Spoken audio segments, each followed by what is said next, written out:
계속 질문하시죠.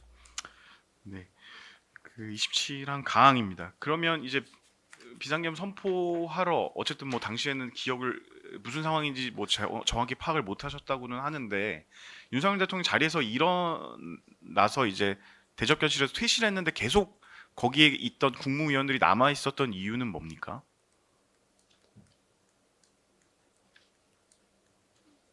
남아 있었던 이유는 글쎄요. 그건 어차피 뭐 대통령께서 부르셨고 그 다음에 이따가 뭐 선포를 하셨으면은 뭐 그게 그 선포 끝나고 나서까진 기다려야 되는 것은 아마 여태까지 제가 자연스러운 그런 행동이라고 생각합니다. 그때 그러면 이 아까 30분경에 이제 막 자리를 정돈하고 회의를 준비하는 것처럼 이렇게 보이는데 이 회의가 있을 거라는 것을 예상을 하신 건가요? 아니면 뭐 누가 이제 대통령께서 올라오신다 이런 얘기를 했던 상황입니까? 그거는 아니고요. 저렇게 자리를 정돈하는 것보다 대통령께서 올라오실 거라고 예상은 할 수 있는 상황이었습니다. 32분 40초 제시하겠습니다. 이제 선포라고 대통령이 대접견실로 들어와서 김정한 실장한테 이제 서류 봉투 가지고 오라고 하고 거기서 뭔가를 이제 문건을 하나 꺼내서 이제 증인을 향해 무엇인가를 막 얘기를 하다가 이제 증인에게 문건을 건네주는 모습입니다. 네, 그 증인 요 문건 경찰에 그 제출을 하셨죠? 그렇습니다. 네, 그 문건 제시하겠습니다.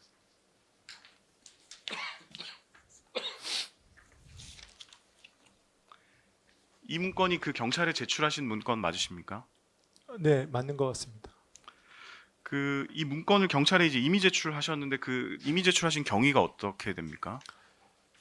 경위는 제가 그 뭐 그 당시에도 아마 어디선가 말씀을 드렸던 것 같은데 저 문건에 대해서 그 뭐라 그럴까요? 잊어먹고 있었다 그럴까요? 뭐 그렇게 되고 있다가 그 국회에서 어느 의원님이 그 받은 문건이 있느냐라고 저한테 물어보셨습니다.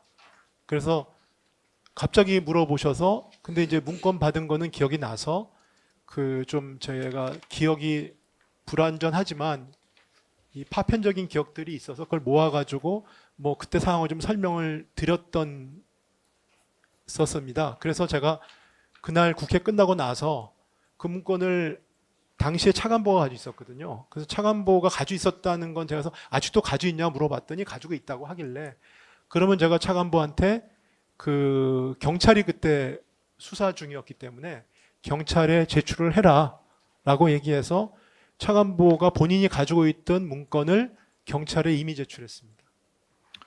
네, 랑망 같이 묻겠습니다. 그 문건에 보면 이제 그 형광펜이 칠해져 있습니다. 근데 이제 대통령이 그 경제부총리에게 준 문건을 뭐 그 증인이 아닌 사람이 이렇게 뭔가 가피를 하거나 그 형광펜을 칠하는 거는 사실 불가능할 것으로 보이는데 저 형광펜은 어떻게 칠해져 있었는지 기억이 나십니까?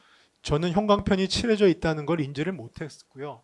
못했는데 나중에 이제 저런 질문이 있었습니다. 그래서 아마 그렇다면은 제가 받을 때부터 칠해져 있지 않았을까 저는 그렇게 추정을 합니다. 증인이 칠하신 거는 아니란 그건 말씀이신 당연히 거죠? 아닙니다. 그 문건 내용을 보면 이제 예비비 확보, 그다음에 국회 관련 자금 차단, 국가 비상입법 기구 관련 예산 편성 등의 내용으로 구성되어 있는데 그때 당시에 그런 비상계엄 선포하고 나서 대통령이 증인에게 이 문건을 줄 때 이런 취지의 얘기를 하면서 문건을 주신 겁니까? 그랬다면 제가 기억을 할 텐데요. 당시에는 저는 사실은 저 문건을 뭐 이제 CCTV는 다른 장면이 나오기 때문에 저도 제 기억과 달라가지고 저도 상당히 당황을 했습니다만 그 저 문건의 내용을 제가 처음 봤던 제 기억으로는 그 한 2시간인가 3시간 지나서 제가 차관보한테 맡겨놓은 상태에서 기재부 간부회의 말미쯤에 차관보가 저한테 보여줬습니다. 그래서 제가 그때 문건을 봤는데 그때 내용을 보고 좀 내용 자체가 좀 조악하다고 그럴까요? 뭐 이런 생각을 했었습니다. 그래서 그때 저는 문건의 내용을 봤다고 기억을 하고 있었는데 그래서 문건을 본 시점에 대해서는 기억이 불완전한 것 같습니다. 그래서 대통령이 그때 주실 때는 제가 기억이 나는 거는 평소에 그러지 않으시는데 갑자기 기재부 장관 이렇게 부르시더라고요. 저만 이렇게 부르셔서 이렇게 쳐다봤던 기억이 나고, 그 다음에 뭐 종이를 주셨고, 그 다음에 별 말씀은 그 문건에 대한 얘기는 없었던 걸로 전 기억을 하고요. 그래서 뭐 참고하라는 취지로 저한테 그냥 주셨다고 저는 그렇게 기억을 하고 있습니다.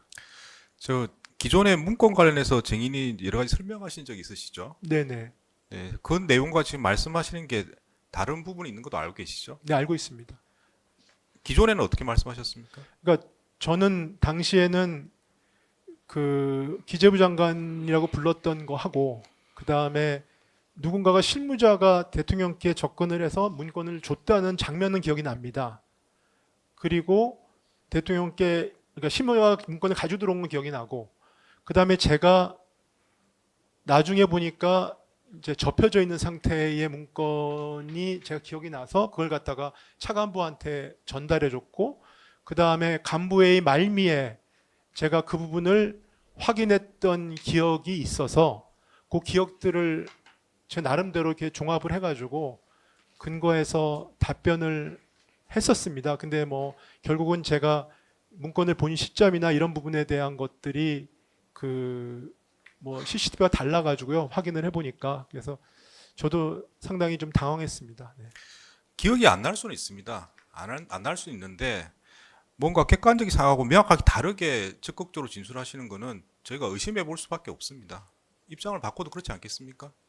지금 기존에 말씀하신 것 중에 이제 뭐 실무자가 건네줬고 그게 여러 번 뭐 그걸 세로라고 하셨나요? 가로라고 하셨나요? 뭐 3번 접혀 있었다 이렇게 말씀하셨던 거 아닙니까?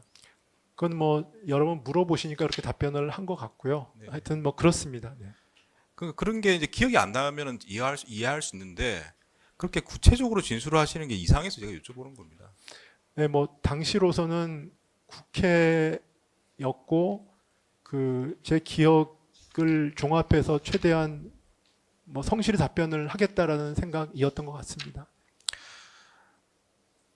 뭐 기분 나쁘게 생각하지 마시고요. 그렇게 답변하셨던 이유가 정인의 어떤 책임을 경감시키거나 아니면 그 당시의 정치 상황에 비추어서 예컨대 뭐 예를 들면은 뭐 대행 체제 유지하기 위한다든지 이런 다른 목적이 있어서 그렇게 대답하신 거 아닙니까?